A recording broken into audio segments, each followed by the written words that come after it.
यह कहानी एक वीरान और सुनसान रास्ते से शुरू होती है जो एक छोटे से गांव के पास स्थित है। इस रास्ते को लोग मौत का रास्ता कहते हैं क्योंकि यहाँ से जो भी गुजरता है वह कभी वापस नहीं लौटता। गांव के बुजुर्ग कहते हैं कि इस रास्ते पर एक भयानक चुड़ैल रहती है जो रात के अंधेरे में वहां से गुजरने वाले लोगों को अपने जाल में फंसा लेती है।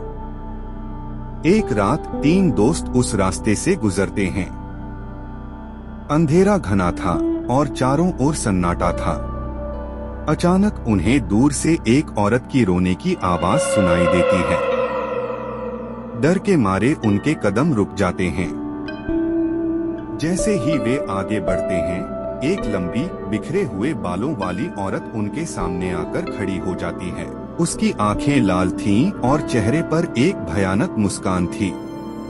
वह औरत धीरे धीरे उनकी तरफ बढ़ने लगती है और उनमें से एक दोस्त डर के मारे भागने की कोशिश करता है, लेकिन वह औरत उसे हवा में उठाकर अपने साथ जंगल की ओर ले जाती है।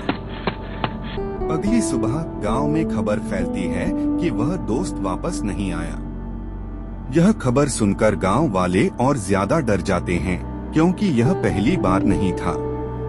पहले भी कई लोग इस रास्ते से गायब हो चुके थे। गांव के लोग बहुत चिंतित थे और उन्होंने एक प्रसिद्ध तांत्रिक को बुलाया जो ऐसी आत्माओं को काबू में कर सकता था। तांत्रिक ने उस रास्ते पर जाने का फैसला किया। रात का समय था और वह अकेला उस सुनसान रास्ते पर चल पड़ा। जैसे ही वह चुड़ैल के इलाके में पहुंचा, अचानक उसके सामने वही औरत प्रकट हुई। उसने तांत्रिक को भी अपने जादू से घेरने की कोशिश की, लेकिन तांत्रिक ने मंत्र पढ़ते हुए अपनी ताकत को बढ़ाया। चुड़ैल ने उसे मारने की पूरी कोशिश की, लेकिन वह तांत्रिक के मंत्रों के सामने कमजोर पड़ गई।